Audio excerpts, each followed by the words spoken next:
What's going on, everyone? Welcome back to another FPL Seal video. So today we have the third installment out of my 4-video mini-series.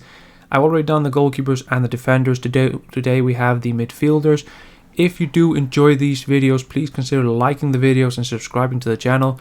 We have about 86 subscribers and we're well on our way to the 100 subscriber mark. I'd really like to hit that mark before the end of the year.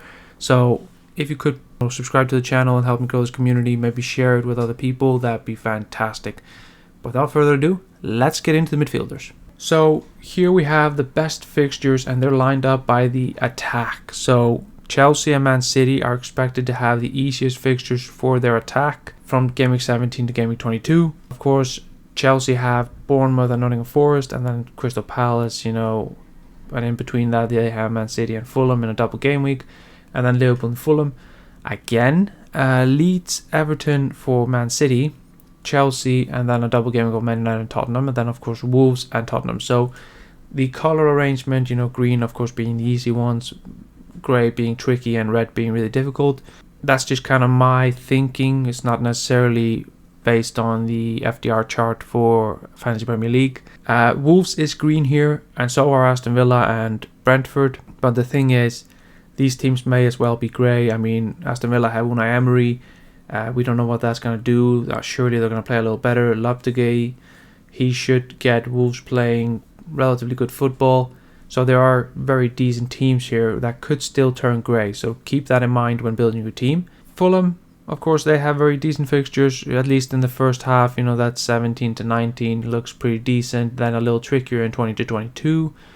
Maybe you could start with Andreas Pereira on your bench, possibly play him in the double game week, maybe take a punt on him, and then look to move him on. Aston Villa under Unai Emery have Liverpool and Tottenham, so maybe not go with them, but look at them in game week 19, where you could actually go against Wolves, Leeds, Southampton, and then Leicester. Not that it's a very decent run, that, so you could basically give them an audition in Liverpool and Tottenham. Just watch the players. Who do you want? Do you want Bailey? Do you want Ings, Watkins, whoever, Coutinho? And then get that player in for 19. Now, there are other teams on this list. I mean, Tottenham, you could go for Kulusevski or Kane or even Son. They have relatively decent fixtures to begin with, and then a double game week, and then a little bit, tricky fixtures. I don't think many of us are looking at Nottingham Forest, and Southampton, of course, have a very decent schedule, but who are we going with? I don't think there's anyone really that I would go with. So here are the midfielders that are best for expected points. So Mo Salah tops the pile here with 89 expected points. So he is expected that he should be, according to his stats, on 89 points in FPL, while he only has 82. So he is underachieved this season, but yet he's one of the best midfielders in the game, even when he's underachieving. So that should say a lot about Salah's gifts.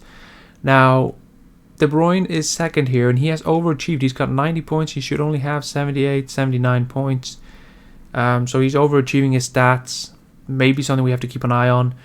Leandro Trossard is third. He's also overachieving his stats. Almiron is way overachieving his stats. He's the biggest overachiever here by about 20 points. Martinelli, a little bit of overachieving there. And then the last two, Rashford and Zaha, kind of surprising.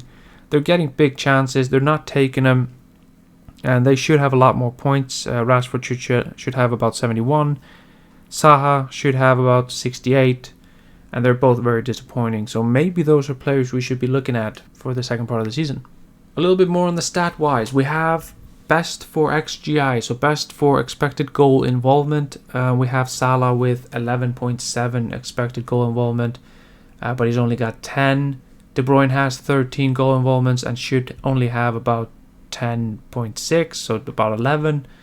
Martinelli has 9, should only have about 8.4. Rashford should have about 8.4, but only has 6. And you can just look at the list. I mean, it's very easy. It makes for good reading. It's very interesting to look at this. And it's mainly just for the enthusiasm. Maybe it'll help you make some decisions. I don't know, but personally, I wouldn't take it too seriously. But if you're maybe 50-50 on De Bruyne or Salah, maybe these stats will help you make your decision. So best for predicted points, Kevin De Bruyne here, he is expected to score 48.1 points over the next 6 game weeks. So from game week 17 to game week 22, he's expected to score 48.1 points. Now, Heung-min Son is actually second with 41.9, and then there's Salah with 38.7. Now, De Bruyne, of course, has double gaming in there.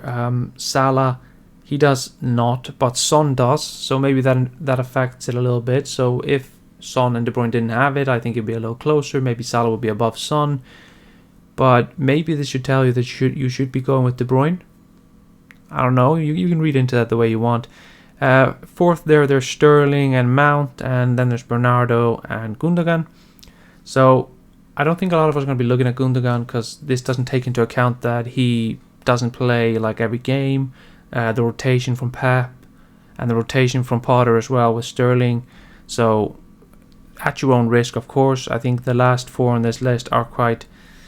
I think Mount, his stats are not that good, as I'll get into later in the video. Sterling, Bernardo and Gundogan are all rotation risks, although Bernardo has been relatively nailed. I think, with the fixtures coming thick and fast, after the World Cup, we're going to have to keep in mind players that are going to be nailed for 90. So the best midfielders from 4.2 to 5.8. It's quite a wide gap. It's wider than the defenders, but that's also because the midfielders are a lot more expensive. They range from 4.2 million all the way up to like 12.8. So I have to take a little bit wider gaps. Now I've included the predicted points next to the players' points, and then of course current price for Almiron, who is number 1 on this list. I think he is the one to go for in 5.8 and under. He is the highest scoring midfielder in the game right now. Andres Pereira for 4.6 million, 61 points. He's really been good value. He's not expected to score like brilliant amount of points, but 22.8 is still a very decent amount. For 4.6 million asset, you can actually just bench anytime you want. I think Summerville is a very interesting one. 4.4 million current price. He's on 40 points. Before the World Cup, I think it was like 4 or 5 games in a row that he scored 1 goal in. And what else do you want from your 4.4 asset? Scoring 1 goal a game is absolutely brilliant. He's expected to get 25.2 points, so maybe a differential for you. I haven't seen a lot of people mention Summerville in their drafts, so maybe a differential that you can go with. Tavernier, also like Summerville, really hot during the pre-World Cup, the run-up to the World Cup. Bailey was starting to pick up a little pace under Emery, still getting a little bit of rotation. Willock was picking up a little pace, and I included McAllister, the possible World Cup champion. He has penalties, Brighton. The reason he's 7th, he might be higher on the list for some people. This is just my rankings. The reason he's 7th for me is because I don't rate him that highly. I think he's a very good midfielder, but in FPL-wise, I don't rate him that highly. How often are Brighton going to get penalties? I mean, that remains to be seen. And will he have penalties all the time? We don't know. So the best midfielders for 5.9 up to 7.3. I have put Rodrigo at the top of the pile. This might be unexpected. I think Leeds have relatively decent fixtures. I mean, they have Man City and stuff, but they still have relatively decent fixtures. He's only had 886 minutes, and he's still got like 10 goal involvements. His predicted points aren't that good. Like I said, it's not that accurate. It's just a prediction. Doesn't have to come true. I have a feeling Rodrigo might be a really good differential punt. I always like him when he plays for Leeds. He gets many chances, and he's in the right place at the right time most of the time. Maybe he'll be rotated with Bamford. Maybe he'll move to a different position. I don't know, but he looked really good before the World Cup. Now, of course, Martinelli's up there next, and Trossard, and then Rashford. I put Ødegaard in as well. I think he's a really good player and could be, 6.4 million. He's actually cheaper than Martinelli, who has 6.8. If you've had Martinelli since he was 6 million, you of course have him for 6.4, so you could swap him out for Ødegaard if you wanted to. Both of them really good options. Kind of, different who you want to go with. I think Ødegaard is more, nailed for minutes, especially if Arsenal signed Mudryk, as it has been rumored in January. Then you might want to look at elsewhere from Martinelli, but I think Martinelli is still a decent pick. And also might play striker, rotating with Nketiah if we don't sign a striker. Now, Leandro Trossard, he is playing just as you would expect a player, who's running out of a contract to play. He's supposed to, in the summer he's running out of contract, so he's trying to play for a big move.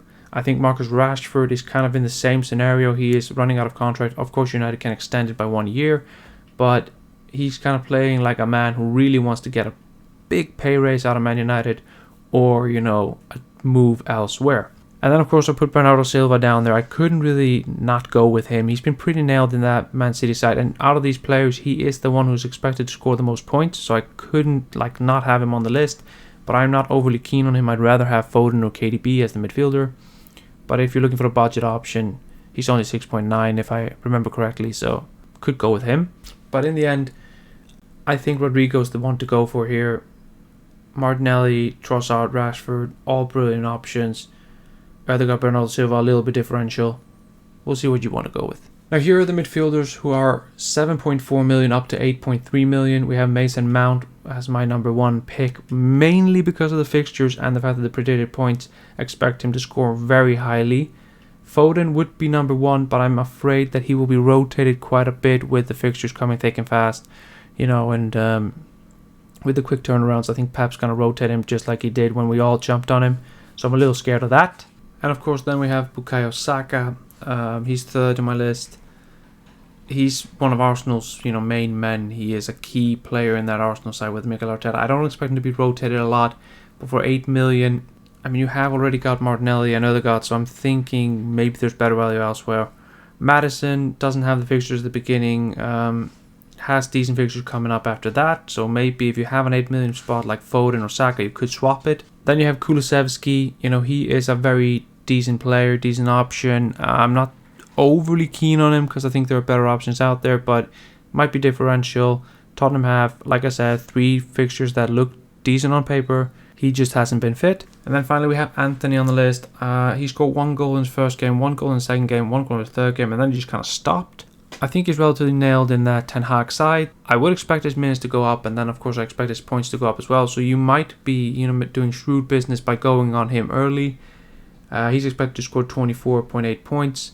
That could go up. I mean, Man United have really favourable fixtures. And then finally we have the best midfielders, who are our semi-premiums and our premiums. Now, De Bruyne is first on this list with 13 goal involvements. His minutes are really high, and a good Man City side, which of course I think are the best side in the league. I think Arsenal, really good side as well, and well done to push them this far, but I think Man City will win it in the end. When you have someone with 48.1 predicted points, it's really difficult to, you know, ignore that, and I think De Bruyne would be a really nice purchase, especially since he has 2 double game weeks in the next 7 game weeks. Salah is next. I mean, all stats point to Salah being better than De Bruyne, but the fixtures seem to point De Bruyne's way. So, you know, are you a fixtures guy, or are you a stats guy? Are you a Salah guy, or are you a De Bruyne guy? I mean, that's kind of the thing. Fernandes is, you know, third for me there. I think because of Man United's 3 brilliant fixtures at the start of the, you know, of the restart of the Premier League. Son is fourth. He hasn't really shown anything this season, in my opinion. Sterling then has been very disappointing for Chelsea, and the Potter rotation kind of ruins him as an option. So my overall ranking, I put Salah first because his stats are so hard to ignore. Then I put De Bruyne. I then put Rodrigo because I really like Rodrigo as a punt and I really want to go with him. Martinelli, he's fourth. And then I have Marcus Rashford. This might well be my midfield. It's a really good midfield to go with if you have the money, but we'll see how it goes. Here are my potential picks for Gw17. It's a little different from the one. I've swapped De Bruyne out for Almiron to save the funds. You can see the predicted points for every single player. Looks really, really good. Rodrigo kind of falls off a cliff, so maybe he's not as good a punt as I think he is, but you can do the research yourself if you want to look more into his stats. He looks really, really good. He passes the eye test for me.